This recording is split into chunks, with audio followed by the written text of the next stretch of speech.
नमस्कार दोस्तों। मैंने अभी अपने YouTube channel V for voice में थोड़ी देर पहले एक शॉर्ट्स डाले थे जिसमें मैंने बोला था कि प्रदूषण दो तरह के होते हैं, एक अच्छा प्रदूषण और एक बुरा प्रदूषण। अब बात आती है कि आप भी हंस रहे होंगे कि प्रदूषण अच्छा कैसे हो सकता है। ऐसा नहीं है दोस्तों, प्रदूषण की भी अपनी एक श्रेणी होती है। वो प्रदूषण जो हमारे समाज में फैला हुआ है वो भी भिन्न भिन्न किस्म का है। ध्वनि प्रदूषण, वायु प्रदूषण, हिंसा का प्रदूषण और मिलावट का प्रदूषण। अब एक और प्रदूषण की बात हम करते हैं। ये प्रदूषण की जिन प्रदूषण के बारे में मैंने आपको बोला है, ये प्रदूषण वो हैं जो इंसान ने बनाए हुए हैं, जो इंसान ने पैदा किए हुए हैं, जो इंसान द्वारा बनाई गई फैक्ट्रीज से होता है। अब एक तरह का प्रदूषण और होता है, वो प्रदूषण होता है सकारात्मक प्रदूषण। वो भी इंसान ही को बनाता है। जैसे कि एक तरफ एक समाज में, एक शहर में एक तरफ फैक्ट्रीज हैं जो ध्वनि प्रदूषण, वायु प्रदूषण, जल प्रदूषण फैला रही हैं। लेकिन वही फैक्ट्रीज हैं जो उद्यम का प्रदूषण भी फैला रही हैं, यानी कि लोगों को उद्यम लगाने की शिक्षा भी दे रही है। मैं बात करता हूँ एक ऐसे शिक्षा संस्थान की जहाँ पर ढेर सारे बच्चों को बुलाया जाता है और उनको कहा जाता है कि आइए हम सीखते हैं कि चीज़ें कैसे कैसे शुरू की जाती हैं, कैसे हम उद्यम लगा सकते हैं, कैसे हम चीज़ें सीख सकते हैं। वहाँ पर खड़े हुए जो लोग हैं, जो सिर्फ उनको देख रहे हैं, जो उनको समझ रहे हैं, ठीक है, ये क्रिया उनके ऊपर एक सकारात्मक प्रदूषण का असर काम करती है। वो जब देखते हैं कि उनके सामने कई बच्चे अपने नए नए उद्यम स्टार्ट कर रहे हैं, नए नए आइडियाज़ बना रहे हैं, नए नए स्टार्टअप्स शुरू कर रहे हैं, इससे उनको भी कुछ सीखने को मिलता है। उनमें से 100 में से और 10 लोग वहाँ पर खड़े होंगे, वो उनमें से सीख के ही कुछ जाएंगे। लेकिन जो प्रदूषण, जो एक नकारात्मक प्रदूषण होता है, वो तो समाज में वैसे ही फैला हुआ है। वो तो हर कोई फैला रहा है, मीडिया भी फैला रही है, कई राजनेता फैला रहे होंगे, कई व्यापारिक संस्थान फैला रहे होंगे। लेकिन कई व्यापारिक संस्थान ऐसे भी हैं जो सकारात्मक प्रदूषण फैला रहे हैं। तो हमें खुद को उस प्रदूषण के तरफ लेके जाना है जो आने वाले समय में इस समाज में एक सकारात्मक उन्नति ले आए। और वो कैसे हो सकती है? जैसे कि कहीं पर स्टार्टअप्स के प्रोग्राम लगते हैं, हम वहाँ पर जा सकते हैं। वहाँ पर जो चर्चा होती है, वहाँ पर जो गंद फैलता है, वहाँ पर जो बातें चलती हैं, वो सिर्फ और सिर्फ तरक्की की होती हैं, वो हमारे फ़ायदे की हैं। हम वो प्रदूषण ले सकते हैं क्योंकि हमें पता है कि उस प्रदूषण को अगर हमने ग्रहित कर लिया, उससे हमारे आने वाली कुछ पीढ़ियों के लिए कुछ सीखने को ही मिलेगा। अब मैं आपको एक और एग्जांपल देता हूँ। जैसे कि प्रदूषण को नियंत्रित करने के लिए सरकार ने कई ऐसे कानून लाए हैं जिससे हम बेझिझक,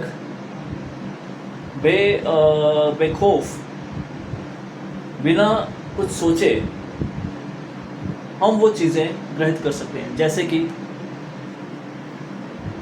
हम जिस सोसाइटी में रह रहे हैं, वहाँ पर एडल्ट्रेशन का बड़ा काम है, वहाँ पर मिलावट का बड़ा बोलबाला है। हम एक बहुत बड़ा राष्ट्र हैं जहाँ पर 140 करोड़ जनता रहती है, और 140 करोड़ जनता में हर किसी की वैसी परिस्थिति नहीं है कि वो एक उच्चतम स्तर की वस्तु ही ग्रहण कर सके। उसको वो वस्तु चाहिए तो सही, लेकिन वो चाहिए उसको सस्ते दामों में, और जो सस्ते दामों में दे रहे हैं वो अपने मैं ये बोलूँगी कि वो उसमें कोई भी हमें ये डर रहता है कि क्या वो चीज़ जो हम ले रहे हैं, क्या वो सेफ़ है कि नहीं, क्या उसमें कोई ज़्यादा खतरनाक तो नहीं। ये डर हमारे मन में हमेशा बना रहता है। लेकिन जब सरकार बीच में एंटर होती है, सरकार अपनी जिम्मेवारी निभाती है, जिसमें सरकार के कुछ विभाग होते हैं जो जो इस डर को हमारे मन से निकाल देते हैं। उन विभागों में कार्यपालिका है, विधायक पालिका है और न्यायपालिका है। हम किसी भी दुकान पे जाते हैं दवा लेने, और उस दवा वाले से हम ये कभी नहीं पूछते कि क्या ये दवा बिल्कुल सही बनी है, क्या ये दवा बिल्कुल मिलावट तो नहीं है, क्या ये ख़राब तो नहीं लगेगी। वो इसलिए नहीं पूछते क्योंकि हमें पता है कि वो जो विक्रेता है वो एक डर से, वो डर किसका है, वो विधायक पालिका का है, वो कार्यपालिका का है, वो न्यायपालिका का है, जिससे वो हमें गलत चीज़ें नहीं बेचेगा। और अगर बेचेगा तो खुद फंस जाएगा। उसके लिए एक सख्त कानून बनाए गए हैं। अब आप बोलेंगे कि इसका और प्रदूषण का क्या लेना देना है। जब जिस प्रदूषण को सरकार नियंत्रित करती है, जो प्रदूषण सरकार के नियंत्रण में, सरकार की सीमाओं के अंतर्गत चलता है, वो प्रदूषण समाज की भलाई का ही काम करता है। एक तरफ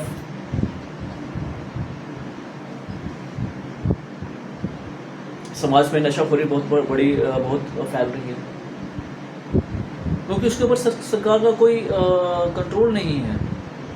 जो वो काम कर रहे हैं उनको सरकार से कुछ लेना देना नहीं है। वो तो सिर्फ और सिर्फ अपने निजी स्वार्थ के लिए पूरे समाज का विघटन चाहते हैं। और एक तरफ हम बात करें कि वो नशीले पदार्थ जो सरकार की निगरानी में बिक रहे हैं, जैसे कि आप बोलें कि शराब, सिगरेट और गुटखा पान आदि, उसमें सरकार ने कुछ नियम, कुछ मापदंड तय किए हुए हैं। वो हर किसी को नहीं मिल रहे, वो छोटे से छोटे बच्चे को नहीं मिल रहे। और वो देंगे तो जो देने वाले हैं वो भी पकड़े जाएंगे और जो लेने वाले हैं वो भी पकड़े जाएंगे। इस तरह से हम प्रदूषण को दो भागों में बांट सकते हैं। हम दोबारा बात करते हैं कि जो प्रदूषण समाज की भलाई का काम करे, जो अपने साथ लोगों में सकारात्मकता का संदेश फैलाए, वो प्रदूषण उस प्रदूषण से लाख गुना अच्छा है जो अपने निजी स्वार्थ के लिए पूरे समाज में जहर घोल रहा है। जैसे कि उदाहरण के तौर पर मैंने बताया कि अगर आपके समाज में हर गली मोहल्ले में कुछ ऐसे संस्थान खुल जाएं जो बच्चों को स्टार्टअप्स या उद्यमी बनने का या कुछ तकनीकी शिक्षा देने का कार्य करें, तो ऐसे संस्थानों का प्रदूषण लाख गुना अच्छा है उन संस्थानों से जो कि अपने निजी स्वार्थ के लिए हर जगह जल प्रदूषण, वायु प्रदूषण और ना जाने किस तरह का प्रदूषण फैला रहे हैं। इसलिए प्रदूषण के बारे में जो मेरे विचार थे वो मैंने आपके सामने रखे। और ये विचार मेरे स्वयं के विचार नहीं हैं, ये विचार मैंने एक बहुत ही आप ये बोलें कि एक बहुत सी चीज़ों को समझकर, उनका अध्ययन कर इसके बारे में अपने वक्तव्य रखा है। हमें हमेशा खुद को, अपने परिवार को, अपने समाज को उस प्रदूषण के लिए प्रोत्साहित करना है जो आने वाले समाज को एक सुखी और संपन्न बनाए। और ऐसे प्रदूषण कौन से होते हैं? उनको हम है तो वो भी पोल्यूशन है, लेकिन वो पोल्यूशन पॉजिटिव पोल्यूशन है। वो एजुकेशन का एजुकेशनल संस्थान है, वो तकनीकी संस्थान है, वो ऐसे लोगों का एक संगठन है जो लोगों को कुछ ना कुछ करने के लिए प्रोत्साहित करते हैं। सो दोस्तों, हमेशा उसी प्रदूषण को ग्रहित कीजिए जिस प्रदूषण से आपके समाज का भला हो।